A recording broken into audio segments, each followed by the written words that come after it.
그리스도 안에서 사랑하는 성도 여러분, 옆에 있는 분을 한번 쳐다보실까요? 오늘 찬양에 여러분들이 아멘 하셨는데, 찬양 중에 주님이 우리를 참 귀하고 보배롭게 보신다 그러시는데, 옆에 분 얼굴을 한번 쳐다보시면서 찬송에 아멘 하셨으니까 한번 이렇게 봅시다. 당신은 보배롭고 존귀한 자입니다. 믿으십니까? 예, 그렇게 고백하셨으니까 내 옆에 있는 분들을 정말 보배롭고 존귀한 온전하신 하나님께서 우리를 바라보실 때 그런 눈으로 바라보는데, 어설픈 우리가, 정결하지도 온전하지도 깨끗하지도 않는 우리가 형제 자매를 평가하면서 너는 이런 존재야, 너는 이것이 부족해, 너는 이게 문제가 많아, 그런 눈이 아니라 참된 존귀하고 보배로운 자로 볼 수 있는 그런 은혜가 있기를 주님의 이름으로 축원합니다. 아멘. 여러분은 어떤 문제 또는 어떤 간절함을 가지고 기다림의 시간들을 보내보신 적이 있으십니까? 짧은 시간이든 혹은 긴 시간이든 간절함으로 그런 기다림의 시간을 보내신 적이 있으시다면, 무엇인가를 기다리고 소원한다는 것이 얼마나 귀하고 복된 것인가 하는 것을 다시 한번 깨닫게 될 것입니다. 우리는 지금 교회 절기적으로 대림절이라고 하는 절기를 보내고 있습니다.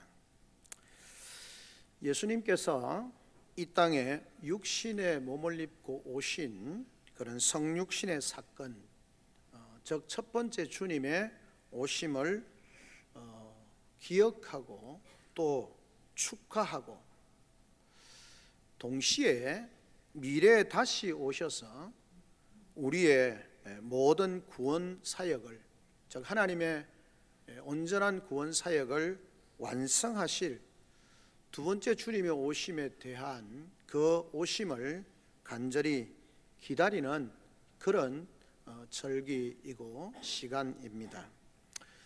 그것을 통해서 우리 가운데 역사하신 그 주님의 은혜, 또 우리가 그분에 대한 믿음과 소망을 가지고 다시 오실 그분에 대한 정말 확실한 믿음과 소망을 가지고 그 때를 기다리고 있는지, 그리고 그 때를 기다리고 있는 사람으로서 우리가 온전한 삶을 살고 있는지, 우리가 대림절기를 통해서 점검하고 우리의 마음의 결심을 통해서 하나님이 주시는 은혜를 함께 나누려고 하는 것입니다.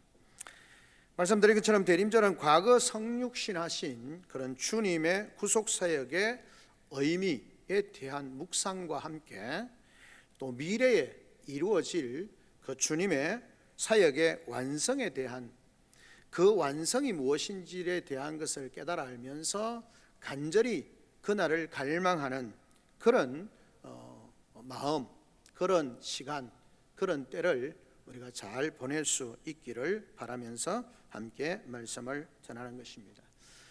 사실 예수님의 사역을 통해서 우리는 새롭게 거듭난 사람들입니다. 그래서 이렇게 예수님의 사역으로 우리가 거듭난 성도로서 개개인, 성도 개개인이 어떻게 하면 오늘 우리가 살아가는 삶의 현장, 즉 죄와 사망의 그늘 아래 놓인 현재의 그런 곤고한 삶 가운데서 무슨 근거로 또 어떻게 인내하고 또 승리에 대해 우리가 소망을 가지고 미래에 완성될 하나님의 역사를 바라보면서 살 수 있을 것인가 하는 것입니다. 대림절은 그런 면에 있어서 고난 가운데 거하는 성도들을 격려하고 인내하고 또 거룩한 삶을 살아가도록 적극적으로 권면하는, 우리 신앙적으로 보면 성화론적인 그런 삶에 대해서 우리가 살펴볼 수 있는 것입니다. 오늘 우리가 읽었던 이 본문의 히브리서의 말씀은 사실은 예수 그리스도의 이 땅에 오심의 의미에 대해서 우리에게 말씀을 해주고 있습니다. 히브리서 2장 14절에서 18절은 주님이 이 땅에 육신을 육신의 몸을 입고 이 땅에 오신, 즉 성육신 사건, 그러니까 2000년 전에 예수님께서 처음 이 땅에 오신 그 사건, 그것의 의미가 뭐냐? 오늘 본문은 그렇게 말합니다. 육체의 죽음을 경험하심으로써 죽음의 권세를 가진 사단을 멸하셨다는 겁니다. 그러니까 주님이 죽으심으로 말미암아 죽음을 가지고 죽음의 권세로 사람들을 괴롭히는 그 사단의 권세를 멸하셨다는 것이고요. 또 그것을 통해서 사망에 대한 두려움, 사망의 두려움에 매여서 종노릇하던 그 인생을 이제는 자유하게 하셨다라고 하는 것입니다.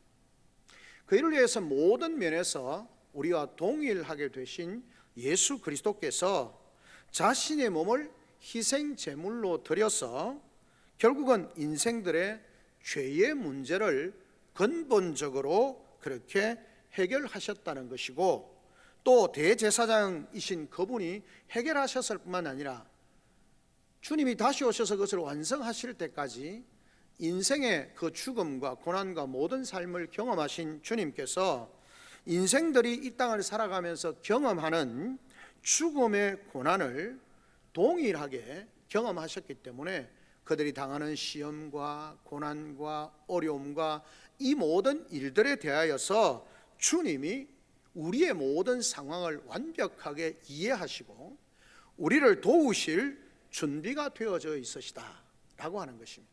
그 말은 우리가 그분 앞에 도움을 구하기만 하면 그분은 우리의 모든 삶의 문제의 어려움을 인식하고 계시고 알고 계시기 때문에 능히 그분은 능력의 손으로 우리를 도우시는 분이다 라고 하는 것을 우리에게 말씀해 주고 있는 것입니다.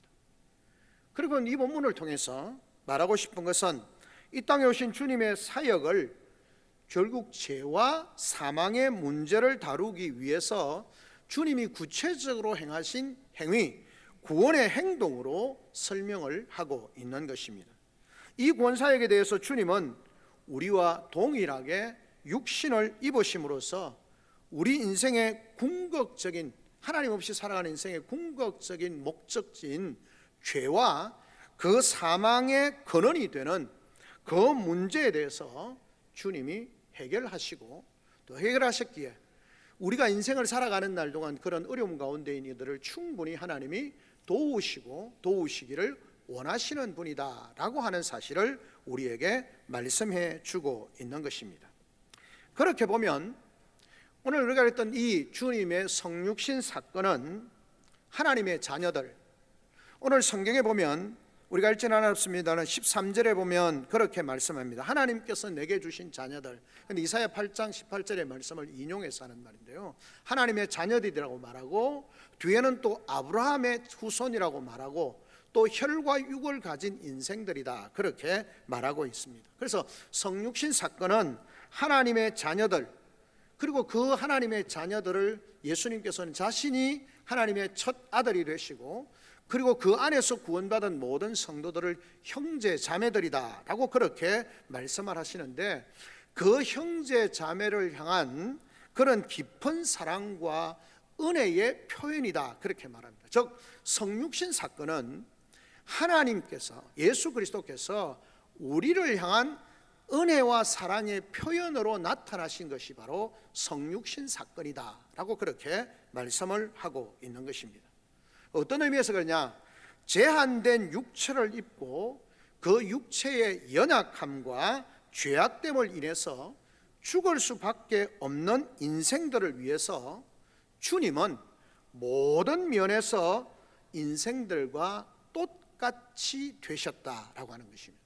빌립보서에 나오는 것처럼 하나님의 본체시나 하나님과 동등되이 취할 것으로 여기지 아니하시고 육신을 가져 이 땅에 오신 것을 히브리서는 그렇게 말합니다. 주님께서, 완벽하신 주님께서 이 땅에 육신의 몸을 입고 이 땅에 오셨다라고 그렇게 말씀을 하고 있는 것을 보게 되어지는 것입니다. 그 의미가 뭐냐, 육신에 오셨다는 것의 의미가 뭐냐라는 것을 우리는 생각해 볼 필요가 있는 것입니다. 첫째는 뭐냐면 주님은 자신의 형제들 곧 하나님의 자녀들을 위해서 육신의 몸을 입고 이 땅에 오셨다.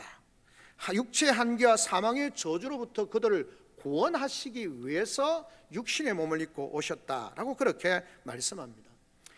사실 우리 인생은 태어나면서부터 자동적으로 어떻게 보면 연약한 육체를 입고 태어납니다.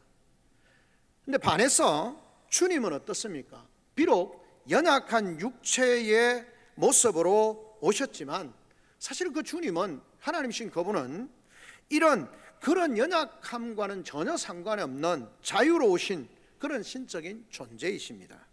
그럼에도 불구하고 오직 연약한 육체를 입은 이유는 그런 연약한 육체를 입은 그 인생들을, 영혼들을 구원하시기 위해서 이 땅에 자신의 모습을 드러내고 계신다는 겁니다. 그러니까 하나님이신 그분이 연약한 육신의 몸을 가지고 자신을 드러내고 있는 것입니다. 그러니까 인간과 동일하게 되셨다라고 그렇게 말씀을 하는 것입니다. 죽음을 경험할 수밖에 없는 연약한 인생들과는 상관이 없으신 하나님께서 그 인생들을 구원하시고 치유하시고 회복하시기 위해서 의지적으로 또는 기쁜 마음으로 그것을 선택하시고 이 땅에 오셨다라고 그렇게 말씀을 하고 있는 거예요. 인간과 똑같이 되셨다는 말이 그런 의미, 성육신의 사건은 그런 의미가 있고, 둘째는 뭐냐면 주님이 우리와 같은 육신을 입으심으로 우리와 모든 면에서 같아지셨다라고 그렇게 2장 17절이 우리에게 말씀하고 있습니다. 그러므로 그가 범사의 형제들과 같이 되심이 마땅하도다라고 그렇게 말씀합니다. 그러니까 예수님께서 우리와 같은 육신의 몸을 입고 이 땅에 오셨다는 겁니다. 그런데 인간의 모습을 그대로 오셨지만 단 하나 다른 것이 있는데, 그것이 뭐냐면 주님은 죄가 없으시다라고 그렇게 말씀합니다. 4장 15절에 보면 그렇게 말씀합니다. 우리에게 있는 대제사장 우리의 연약함을 동정하시 못하실 리가 아니요 모든 일에 우리와 똑같이 시험을 받으신 이로되 죄는 없으시다라고 그렇게 말씀합니다. 즉 예수님께서 완전한 인간으로 오셨지만 죄는 없으시다라고 그렇게 말씀을 하고 있는 것입니다. 예수님은 육신의 몸을 입으셨습니다. 그래서 온갖 죄의 유혹을 받으십니다. 시험을 당하시고 시련을 당하십니다. 그런데도 불구하고 주님은 그런 상황 가운데서 죄 가운데 자신을 내어주지 않으시고 죄가 자신의 삶으로 들어오지 못하도록 하셨다는 겁니다. 우리 인생은, 옛 아담은 욕망을 따라서 하나님의 형상대로 지음을 받고 죄가 없는 상태에서 유혹을 받고 시험을 받아서 그 죄를 자신의 삶 속으로 끌어들였지만, 주님은 그 상황 가운데서 육신의 몸을 입고 오셨지만 결코 그 사단과 온갖 유혹과 시험 가운데서 자기를 내어주지도 않으시고 그 죄를 자신의 삶으로 들으시지도 않으셨다는 겁니다. 그래서 주님께서 마태복음에 나오는 그런 산상수훈의 말씀처럼, 또 예수님께서 시험을 당하실 때에 어떻게 하셨습니까? 사단 마귀의 시험을 세 가지를 말씀하셨지만 인생이 당할 수 있는 모든 시험에 대해서 주님이 그 시험을 거절하신 겁니다. 말씀을 통해서 이기신 겁니다. 그래서 죄가 자신의 삶에 들어오지 못하도록 욕망 때문에 죄에게 자신을 내어주지 않는 삶을 사셨습니다. 그래서 주님이 죄는 없으십니다. 인간의 완벽한 몸을 입고 오셨지만 기쁨으로 자원하여 육신의 몸을 입으셨고, 그러나 죄 가운데 육신의 몸을 입고 오셨지만 죄는 주님 가운데 있지 않으셨습니다. 뿐만 아니라 주님은 그 사람의 몸을 입으실 뿐만 아니라 그 인간이 당하시는 죽음도 친히 감당하셨습니다. 주님이 죽으신 것은 사람들은 모두가 자신의 죄 때문에 죽지만 주님은 죄 없으시기 때문에 죽을 이유가 없으십니다. 그런데 주님이 죽으셨습니다. 그것도 어떻습니까? 가장 비참하고 처참한 그런 치욕적인 범죄자의 죽음으로 주님이 죽으셨습니다. 이 십자가의 죽음을 누려가는 것처럼 당시의 로마 사람들에게 있어서 가장 비참하고 가장 무서운 고통스러운 범죄셨습니다. 그 죽음이셨습니다. 그런데 주님이 그런 죽음을 당하셨습니다. 사람들은 다 자신의 죄 때문에 죽지만 예수님은 자신의 죄와는 상관없이 모든 사람들의 죄를 용납하시기 위해서 십자가에서 대속의 죽음을 죽으신 것입니다. 왜냐? 오늘 히브리서 기자는 그것을 이야기합니다. 14절은 자녀들은 혈과 육에 속하였으며 그도 또한 같은 모양으로 혈과 육을 함께 지니심은 죽음을 통하여 죽음의 세력을 잡은 자 곧 마귀를 멸하시며. 왜 예수님이 죽으셨냐? 죄가를 가지고, 이 죄의 어떤 문제를 가지고, 죽음이라는 것을 가지고 사람들을 억압하고 고통스럽게 하는 그 사단 마귀를 어떻게 하시기 위해서, 죽이시기 위해서, 멸하시기 위해서 당신이 죽으셨다라고 말씀합니다. 사람들은 다 자신의 죄 때문에 죽지만 주님은 그것이 아니라, 당신의 죄 때문이 아니라 모든 사람들의 죄를 위해서 죽으셨다라고 말합니다. 그래서 히브리서는 주님의 죽으심이 우리의 죽음과 같이 자신의 죄에 대한 결과가 아니라 우리의 죄의 결과인 사망을 극복하고, 또 사망을 통해서 인생을 노예처럼 부리는 그 사단의 권세를 멸망시키고 그들을 사망에서 구원하기 위해서 예수님이 죽으셨다라고 그렇게 말씀을 하고 있습니다. 모든 인생은 자신의 죄로 인하여서 죽지만 예수님은 반대로 인생들을 사망으로부터 자유롭게 하기 위해서 친히 육체의 죽으심을 당하셨다라고 하는 것입니다. 그것을 경험하신 겁니다. 이게 성육신 사건에 포함되어 있는 것이죠. 성육신 사건을 통해서 그렇게 주님이 말씀하고 있는 것입니다. 인간이 혈과 육으로 되어 있다라고 그렇게 말하는 것이죠. 그 인생들은 그렇게 혈과 육으로 있으면서 죄의 종로라는 삶인데 주님이 대속의 죽음을 죽어주심으로 그들을 살리신 겁니다. 그래서 주님은 자신의 죽으심을 통해서 죽음의 공포 가운데 있는 사람들을 공포 가운데 있는 사람들을 종으로 부리며 그들을 억압하는 사단을 멸망시키고 없이 하시기 위해서 예수님이 죽으셨다라고 그렇게 말씀을 하고 있는 것을 보게 되어지는 것입니다. 그러니까 무슨 말입니까? 예수님께서는 이 성육신 사건을 통해서 자신의 육체의 모든 제한된 육체를 입고 그 육체의 연약함과 제약됨을 인해서 죽을 수밖에 없었던 인생들을 위해서 주님은 모든 면에서 인생들과 똑같이 되셨다는 것입니다. 오직 주님은 육체를 입은 인간들이 경험하는 고난과 시험과 유혹과 죽음을 동일하게 경험하시는 겁니다. 왜요? 그것을 알아야만 인생들을 그들의 비극적인 운명에서 구원하실 수 있기 때문에 주님께서 그렇게 하셨습니다. 이렇게 인간이 되신 주님은 인생들을 위해서 뭘 하셨습니까? 영원한 희생 제물로 자신의 몸을 드리셨습니다. 여러분, 만약에 주님이 이 땅에 육신을 입고 오시지 않으셨다면 인생들은 어떻게 되겠습니까? 여전히 자신들의 비극적인 죄악으로 말미암는 운명, 즉 죄 가운데 먹고 마시고 살다가 죄와 더불어서 영원한 멸망, 영원한 형벌로 떨어지게 되어지는 그런 운명 속에 갇혀 있을 수밖에 없는 것입니다.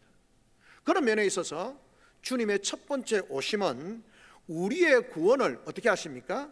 우리의 구원의 근거가 되시는 그런 사건이고, 주님이 만약에 빠져버린 이 사건이랑 하나님의 구원 계획은 생각할 수도 없고, 그러므로 주님을 바라보지 않는 인생은 결코 하나님의 구원을 얻을 수 있는 방법이 없다는 것입니다.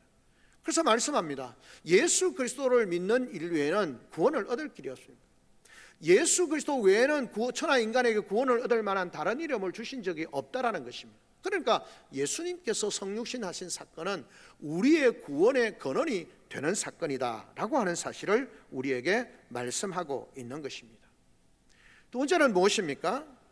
인간으로 오신 주님은 말씀드린 것처럼 친히 자신의 몸으로 죽음을 경험하심으로써 죽음에 대한 두려움 때문에 사단의 종노릇하는 우리를 자유하게 해주셨습니다. 인생이 왜 종이 되어졌습니까? 하나님의 형상대로 지음을 받고 하나님의 통치 아래서 하나님과 교제하면서 하나님 안에 있는 모든 은혜와 기쁨과 감사와 축복과 영광과 모든 아름다운 것을 누리도록 하나님이 만드셨는데, 그 인간이 뭘 했습니까? 하나님의 말씀을 거역하고 사단의 말을 들음으로 말미암아 사단의 종노릇하게 되었습니다. 그 사단이 그들을 유혹해서 결국 그들에게 주라한 것은 뭡니까? 하나님과 같이 된다라는 유혹했지만 그가 그에게 준 것은 뭡니까? 죽음이었습니다. 죄를 그들로 하여금 짓게 하였고 죄의 결과로 죽음을 맞이하도록 만들어 버린 것입니다. 그래서 어떻게 합니까? 죽음에 대한 두려움으로 인해서 사단의 종노릇하는, 끊임없이 사단은 죽음을 통해서 이 사람들을 조종하는 겁니다. 로마서에 보면 그 바울은 죽음이라고 하는 자체가 권세가 되어져서 사람을 억누른다고 표현하는데, 히브리서에서는 뭐라고 표현하냐면 그 죽음을 가지고 사람들을 위협하는 것이 누구냐? 사단이 그 죽음을 가지고 사람들을 위협하고 협박하고 좌절하고 무너뜨리는 그런 역할을 하는 것이 사단이다, 그렇게 표현하는 것을 보게 되어집니다. 그래서 우리로 하여금, 인생들로 하여금 사단의 종노릇 하도록 그렇게 만들었는데, 예수님께서 말씀드린 것처럼 자신이 대속의 죽음을 죽으심으로 말미암아 모든 죄의 종노릇하고 사단의 종노릇하는 사람들을 풀어버린 겁니다. 모두를 자유하게 하고 죄의 종노릇하는 삶에서 자유하게 하고 하나님의 은혜 가운데 살도록 그들을 풀어주신 겁니다. 그 일을 위해서 주님이 성육신하셨고 그리고 십자가에서 대속의 죽음을 죽어주셨다라고 그렇게 말씀합니다. 여러분, 사람들이 살아있는 동안에는 그들이 가지고 있는 지식적 학위 또는 어떤 권세 또는 학벌 또는 아니면 재산 유무 혹은 사회적 위치에 따라서 다양한 차이를 경험하게 되어집니다. 하지만 병이 들거나 죽음 앞에서는, 특별히 병이 들어서 입원을 했을 때는 그들은 죽음 앞에서 다 평등합니다. 죽음 앞에서는 다 평등합니다. 부유한 자라 할지라도 가난한 자라 할지라도 다 죽음 앞에서는 평등합니다. 여러분, 누가복음에 나오는 부자와 거지 나사로의 비유를 보면 주님이 그렇게 말씀합니다. 부자가 연락하고 열심히 잘 살다가 결국은 그도 죽었다고, 거지 나사로도 죽어서 하나님의 품에, 아브라함 품에 안겼다고. 죽음이라고 하는 그 상황 앞에서는 부자도 가난한 자도 다 동등합니다. 그 동등한 상황 가운데서 주님께서 말씀하게 되는 것입니다.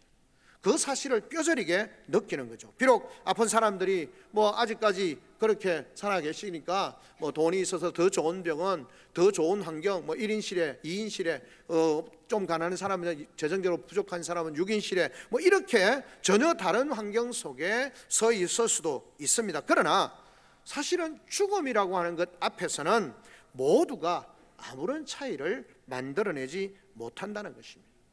세상은 그렇습니다. 그런데 다행히 세상과 성도의 차이가 뭡니까? 다행인 것은 우리를 위해서 자신의 몸으로 죽음을 경험하신 주님, 오늘 14절에 나오는 것처럼 우리를 대신해서 죽음을 경험하신 그 주님, 그리고 그 죽음을 이기신 주님, 그 죽음을 이기시고 부활하신 그 주님으로 말미암아 우리의 삶은 어떻게 된다는 것입니까? 다시 살게 되어진다는 것입니다. 자신의 몸으로 죽음을 경험하신 주님이 살아나심으로 우리에게도 동일한 육체의 부활이 준비되어져 있다라고 하는 것입니다. 주님과 연합해 주님과 함께 죄에 대해서 죽고 하나님에 대해서 살아난 자들에게는 육체의 죽음이 죄로 말미암는 사망 선고, 우리의 사망 선고를 통해서 끝이다, 이것이 아니라 주님의 영화로운, 그 주님이 계시는 영화로운 그 변화, 그 자리로 나아가는 과정이라는 겁니다. 하나님 없이 사는 사람, 성육신하신 그리스도가 우리 속에 없다면 우리의 삶은 그냥 인생은 죽음을 향해서 가는 사망 선고이지만, 주님이, 성육신하신 주님이 우리와 함께 계시고 우리가 그분 안에 있다면 우리의 죽음이라고 하는 것은 단순히 죽음이 아니라 영광스러운 삶의 자리로 나아가는 과정이 되어지는 것이다 라고 그렇게 말씀을 하고 있는 것입니다. 성도의 삶이 그런 면에서 다른 것입니다. 성육신하신 초림의 주님이 오셔서 우리 가운데 행하신 일이 바로 그런 일입니다. 우리를 영원한 죄악에서, 영원한 죽음에서 생명으로 옮겨주신 그 놀라운 사건을 우리가 경험하게 되는 것입니다. 여러분, 주님과 같은 영화로운 변화에 이르는 구원의 과정이 우리가 죽는 과정이 될 수 있다라고 하는 것입니다. 자, 그런 상태에서 어떻습니까? 이런 부활에 대한 소망으로 우리는 아픈 지체들을 격려하고 죽음을 앞에 둔 형제 자매들을 이 부활의 산소망과 영광스러움의 자리로 말미암아 위로해야 하는 것입니다. 주와 함께 연합한 자들은 더 이상 죽음의 노예가 아니라는 것입니다. 그 사실을 우리는 기억해야 합니다. 주님이 그렇게 말씀하고 계십니다. 우리가 우리의 삶 가운데서 죄의 종로로 닫은 우리를 그 주님의 죽으심을 통해서, 성육신 사건과 그 속에 포함되어 있는 주님의 죽으심을 통해서 모든 사단 마귀를, 인생들로 하여금 죄악과 두려움과 공포 가운데 살아가는 그들의 삶을 회복하시는 겁니다. 그것이 바로 성육신 사건, 우리의 구원자로신 예수 그리스도께서 우리 가운데 행하신 일이다라고 하는 것입니다. 그러므로 이 사실을 기억하면서 이 땅에서의 삶을 살아가는 동안 주님과 영원한 교제를 기대하면서 살아야 하는 것입니다. 주님과의 교제, 주님 안에서의 영생의 삶에 대한 교제를 우리가 기대하면서 살아야 한다라고 하는 것입니다. 그것을 통해서 주님이 우리에게 말씀하는 거죠. 그렇다면 이 죄의 그런 그늘에서 벗어날 수 있는 근거가 뭐냐? 결국은 이렇게 말씀합니다. 17절에 보면 그러므로 그가 우리 범사의 형제들과 같이 되심이 마땅하도다. 이는 하나님의 일에 자비하고 신실한 대제사장이 되어 백성의 죄를 속량하려 하심이라. 자, 주님께서 성육신 하시고 십자가에 죽으시고 그렇게 하시는 모든 사역이 왜 이루어졌냐? 결국은 예수님께서 우리의 완전한 대제사장이 되시고 완전한 제물이 되시기 위해서 성육신 사건으로 우리 가운데 오셨다라고 그렇게 말씀을 하고 있는 것입니다. 주님께서 우리의 온전한 대제사장이 되셨습니다. 대제사장이 하는 일이 뭡니까? 구약의 대제사장 하는 일이 뭡니까? 1년에 한 번씩 죄를 가지고, 이스라엘 백성들의 죄를 가지고 대속죄일에 어린 양의 피를 가지고 지성소 안으로 들어가서 그 백성들의 죄를 사하는 것입니다. 자, 죄를 사하는데 이 대제사장이 하는 것은 제사장도 온전하지 않고 제물도 온전하지 않습니다. 그래서 매년 대속죄일에 거의를 행합니다.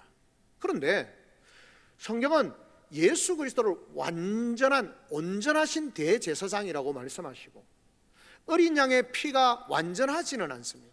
그런데 완전한 속죄물이 되신 예수 그리스도, 그분이 완벽한 제사장으로서 완전한 제물이 되셔서 단번에 모든 사람들의 죄를 완벽하게 사해 주셨다는 겁니다.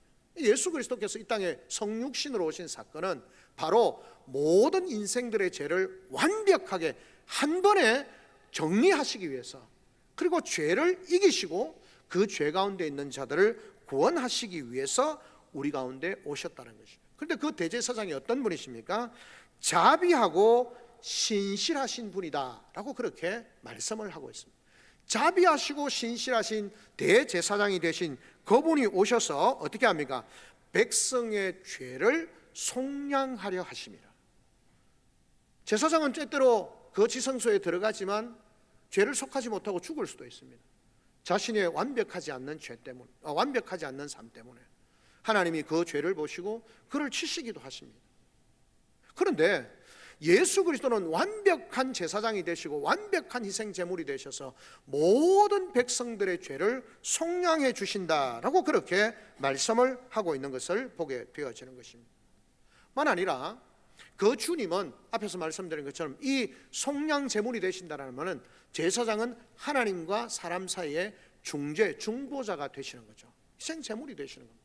그래서 모든 관계를 주님이 온전하게 회복하고 계시는 것을 보게 되어지는 것입니다. 그래서 주님께서 성육신 하신 사건의 의미를 이렇게 우리에게 말씀해 주고 있는 것입니다.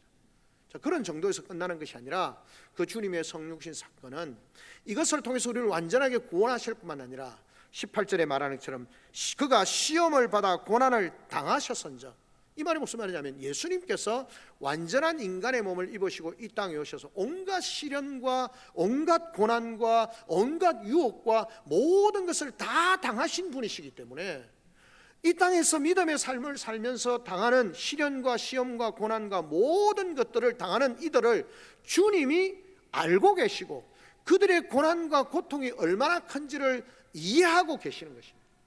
하나님이신 분이기 때문에 저 멀리 계셔서 인간의 고통과는 상관이 없는 하나님이시니까, 그것이 아니고 하나님이신 그분이 인간의 몸을 입고 이 땅에 오셔서 성육신 사건을 통해서 인간이 당하는 모든 고난과 고통과 아픔을 다 경험하신 분이라.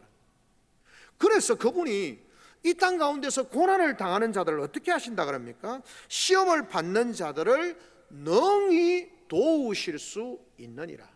그냥 단순히 능력이 많아서 도우신다는 것이 아니라 그들의 아픔과 그들의 고난과 그들의 괴로움과 그들의 힘듦을 하나님이 다 알고 계신다는 것입니다. 그리고 그분은 능히 그렇게 고난을 당하는 자를 도우시기를 기뻐하시는 분이시다. 주님이 왜 오셨냐? 그냥 전능하신 분이신데 그냥 죄 없어 이러고 구원하시면 되는데 왜 이 땅에 육신의 몸을 입고 오셨느냐? 우리를 구원하시고 또 우리를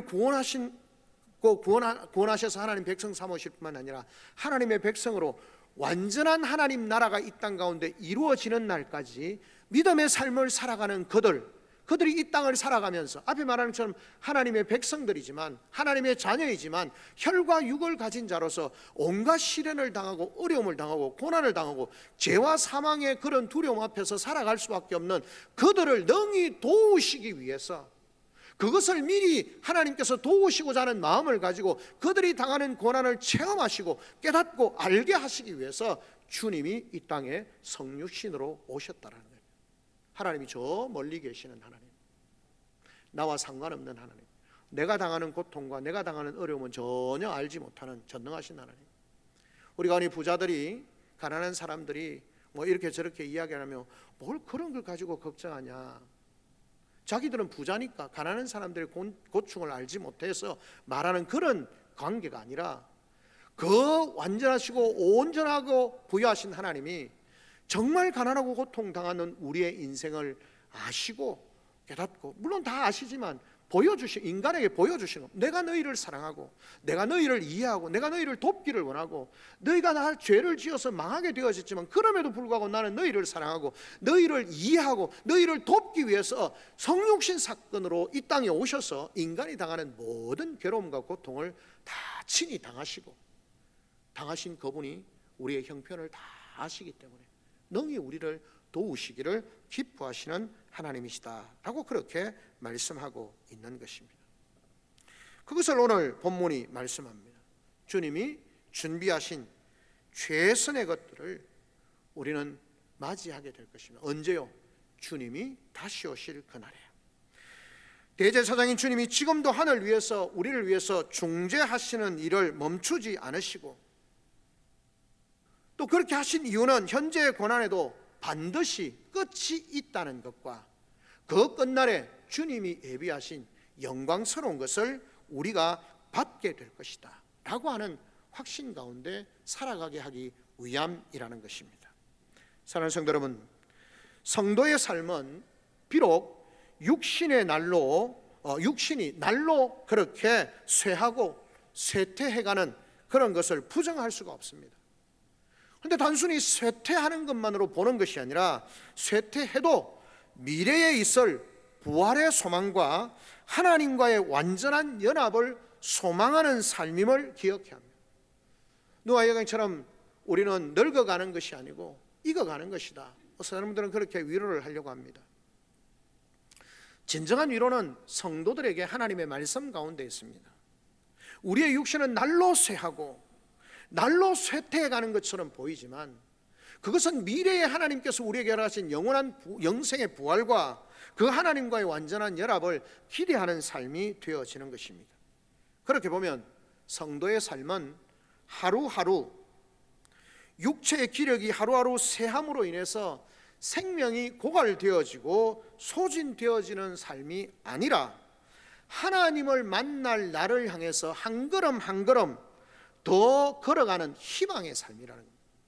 하나님 없이 살아가는 인생, 부활하신 성육신 하셔서 우리 가운데 모든 것을 경험하시고 우리를 향해서 격려하시고 소망하시는 그 하나님이 없는 인생은 그냥 영혼을 멸망을 향해서 걸어가는 삶이지만, 그 성육신 하신 사건, 우리의 구원자가 되시고 우리의 구원을 완성하실 그분에 대한 다시 오심에 대한 기대가 있는 사람은 우리의 삶이 쇠퇴해가는 삶이 아니라 영광스러운 삶을 향하여 한 걸음 한 걸음 소망 가운데 살아가는 삶입니다. 성도의 삶은 소멸하는 삶이 아니라 소망하는 삶입니다. 왜 그런데 우리 성도들의 삶은 다시 오시는 주님에 대한 확신과 소망이 없어서 날로 우리의 삶이 늙어가고 나이 들어가고 어려워가는 삶을 그 마음 가운데 절망하고 좌절합니까? 아닙니다. 성도의 삶은 하나님 안에서 한 걸음 한 걸음 한 걸음 하나님 앞으로 소망을 향해서 나아가는 삶임을 기억해야 하는 것입니다. 주님이 다시 오시는 그날 우리는 하나님의 모든 구원이 완성되어지는 초림을 통해서 성육신 사건을 통해서 우리를 위해서 행하신 그 놀라운 구원 사건, 그 사건이 주님이 다시 오심으로 말미암아 완벽하게 온전하게 완성되어질 것입니다.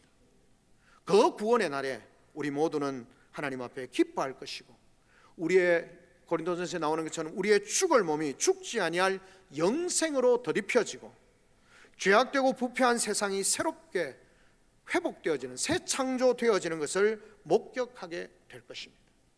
그런 것이 바로 우리가 대림절을 기다리는, 이가 대림절기를 기다리는 지나는 우리의 삶의 모습이어야 한다는 것입니다. 주님의 두 번째 오심과 그 오심이 가져올 완전한 회복을 기대하면서 오늘 현재 열심히 인내하면서 살아가는 복된 성도들이 되시기를 주님의 이름으로 축원합니다. 아멘. 우리 시간 다 같이 한 목소리 한번 하나님 앞에 기도하며 나아가겠습니다. 하나님, 성육